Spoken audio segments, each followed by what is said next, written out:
네, 지금 눈이 온 날인데요. 오늘 BGM 센터에 귀한 분이 오셨다 그래가지고 제가 오늘 현장에 왔습니다. 안녕하세요. 선생님 안녕하세요. 오늘 목사님께서 너무 귀한 분이 오신다고 그래서 저희 브이로그 팀이 출동했습니다.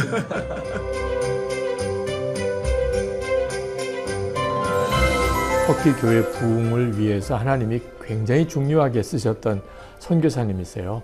정말 선교사님 한번 만나서 요즘에 터키 안에 일어나는 부흥에 대해서 듣고 싶었어요. 그래서 오늘 그렇게 만나는 시간입니다. 역사적으로 보면 터키의 최초로 튀르키예 사람들에게 복음을 본격적으로 전하는 게 근대로 보면 1960년도에 2명의 선교사가 들어옵니다.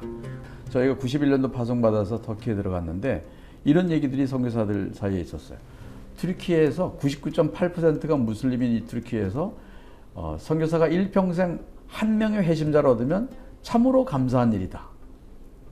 그래서 저는 속으로 죄송합니다만 사탄아 물러가라 그랬어요.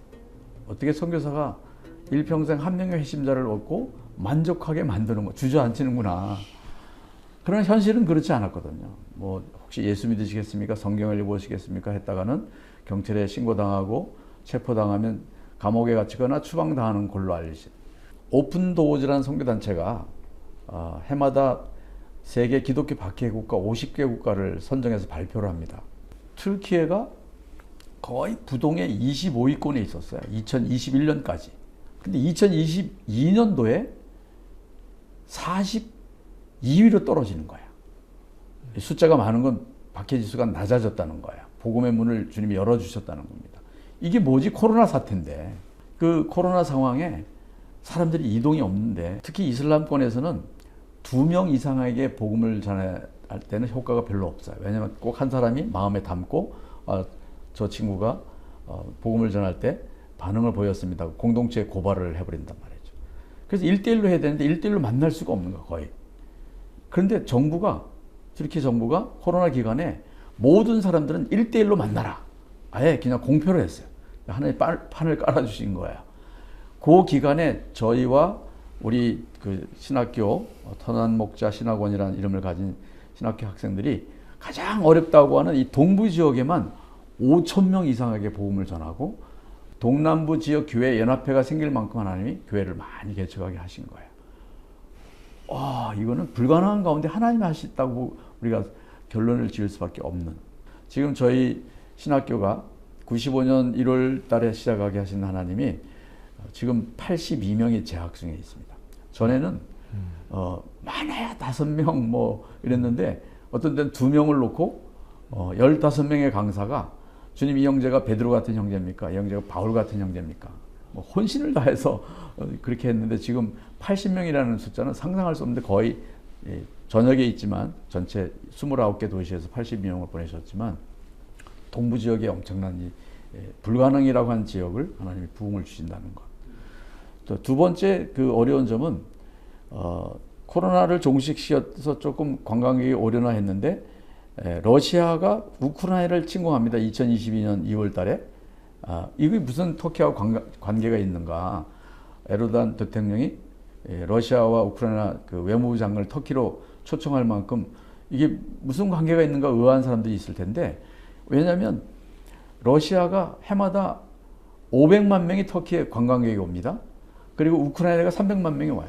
두 나라가 합쳐서 800만 명 관광객이 오던 것이 중단되니까 또 터키 경제가 폭망하는 거예요. 그러니까 관광객들이 올 수도 없고 그런 상황 가운데 하나님이 지금 사람의 생각으로는 지극히 불가능하다 하는 이 상황에 하나님이 일을 행하신다는 거죠. 그런 의미에서 우리 유 목사님과 잠깐 얘기 나누는 중에 이 정리를 하면서 이게 하나님이 부흥을 주도해 가시는구나 라고 표현을 하게 된 거죠. 튀르키예는 헌법에 종교의 자유가 있습니다. 그런데 이 종교의 자유가 저희 같은 외국인 사역자들이 전도하고 이렇게 교회 개척하는 일에도 종교의 자유가 그걸 법 적용이 가능한가? 이거는 의구심이 있었던 거예요. 왜냐하면 복음을 전하면 체포당하기도 하고 추방당하기도 하고 투옥되는 사례도 있었고 저도 좀 두려웠는데 근데 하나님이 제게 그 그 기회를 허락하신 겁니다. 96년 4월 달에 제가 전도하다가 현행범으로 체포를 당하고 또 체포를 당한 뒤에 감옥에서 3일 동안은 제가 거의 실신할 때까지 구타를 당하고 그리고 이제 나중에 추방을 당하고 하나님 다시 들어오게 하셔서 저를 법정에 세우셨는데 그 제목이 기독교 전파 행위, 전도 행위였습니다. 이 제목으로 최초로 하나님 법정에 세우신 거죠. 그리고 이제 3번 공판 끝에 기독교 전파 행위와 전도 행위는 터키 헌법 526조에 의해서 더 이상 위법이 아니라는 무죄 판결문을 주셨어요. 너무나 참 감사하고 하나님의 일이 놀라운 거는 저를 변호한 변호사가 무슬림이라는 거예요. 무슬림이 기독교 전파를 위해서 변호를 열심히 하게 하시고 하나님 또 그거를 사용하셨다는 점. 그리고 나중에 이제 이 변호사를 96년도 그 사건의 변호사를 23년 만에 만나게 하셨는데 2019년도에 만나게 하셨는데 이 변호사가 그러는 겁니다. 제가 이렇게 그 표현할 때 그 변호사한테 주님 하니까 지칭하면서 당신의 주님께서 터키 사역에 놀라운 진보를 주셨다. 당신 이후에 외국인 사역자 15명이 연차적으로 전도하다가 현행범으로 체포당했는데 당신의 판결문이 판례가 돼서 모두가 무죄로 처리가 됐다. 더 이상 튀르키예에서 기독교 전파와 복음 전파는 위법이 아니라는 것이 분명해졌다라고 증명하게 하시더라고요. 그리고 이제 제가 3번 체포를 당했는데 이슬람 테러 그룹과 우리나라로 말하면 그것이 알고 싶다 같은 고발 프로그램이 합작을 해서 순차적으로 저를 와서 복음 전하는 내용을 몰래카메라 촬영하고 생방송으로 방영한 사건이었습니다. 그 내용이 워낙 파장이 커서 국가특별위원회가 열리고 저를 이슬람 코란 모하메 모독죄로 제가 그런 의도로 한 것이 전혀 발언이 없는데도 불구하고 제 사역과 튀르키예에 있는 모든 사역들을 정리하려고 그 최고의 수위를 제목을 부여한 거죠. 그리고 튀르키예에서 가장 그 강한 엘리트 검사를 내세워서 저를 이슬람 코란 모하메 모독죄로 기소를 하고 이게 3년 6개월 동안 7번 재판이 있었습니다. 근데 놀라운 것은 하나님이 3년 6개월 동안 쌍심지를 키고 기다려왔던 이 검사가 마지막 날, 저는 마지막 날 튀르키예 내무성에서 튀르키예에 있는 한국 대사관에 통보가 왔습니다. 법정 구속, 법정 최고형. 기자들이 수많은 사람들이 몰려들었어요. 그 사건을 기억하는 기자들이.